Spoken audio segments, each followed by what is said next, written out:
எல்லா ஆயத்துகளும் இரண்டு வகையான ஆயத்துகள் இருக்கிறது.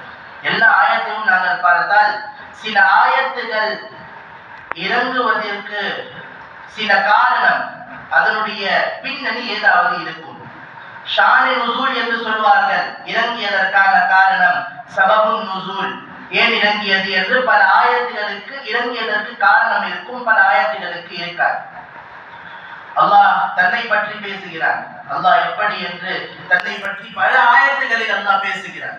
அதற்கு எந்த காரணம்? ஆனால் சில ஆயத்துகளுக்கு காரணத்தோடு இறங்கி இருக்கும். உதாரணமாக சொல்ல வேண்டும் என்று சொன்னால், ஒரு சஹாபி மர்சத் இப்னு அபூ மர்சத் என்ற அவருக்கு பெயர், மக்காவில் இருக்கிற போது ஒரு பெண் மீது அவர்களுக்கு ஆசை வந்து விடுகிறது. மக்காவில் இருந்து ஹிஜ்ரத் செய்யக்கூடிய வேலை, ஹிஜ்ரத் செய்யக்கூடிய அந்த நேரத்திலே அந்த மர்சத் இப்னு அபூ மர்சத் என்ற நபரும் ஹிஜ்ரத் செய்து போய்விடுகிறார். மதீனாவுக்கு போய் முஸ்லிம் ஆகி இஸ்லாத்தில் சேர்ந்து முஸ்லிம் ஆகி விடுகிறார். பல நாட்கள் கழிந்த பிறகு மதீனாவிலிருந்து மீண்டும் மக்காவிற்கு வருகிறார். ஏதோ ஒரு வேளையிலே அந்த பெண்ணை சந்தித்த பொழுது அந்த பெண் அந்த மர்சத் இப்னு அபூ மர்சத் என்ற நபரை பாவத்தின் பக்கம் அழைக்கிறார்.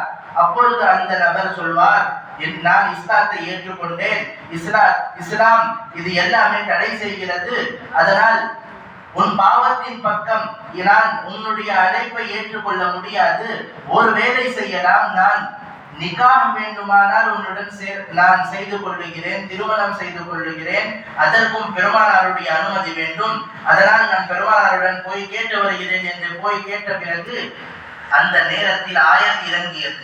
இந்த காரணத்தில் பல ஆயத்துகள், இப்படி நான் உதாரணம் சொன்னேன். வலா தன்கிஹுல் முஷ்ரிகாத்தி ஹத்தா யுமின், முஸ்லிம் அல்லாதவர்களை நீங்கள் திருமணம், அந்த பெண்ணை நீங்கள் திருமணம் செய்யாதீர்கள், அவர் இஸ்லாத்தில் வந்து விட்டால், அந்த பெண் இஸ்லாத்தை ஏற்றுக்கொண்டால் நீங்கள் திருமணம் செய்யுங்கள் என்று அல்லாஹ் வசனத்தை இறக்கினானே.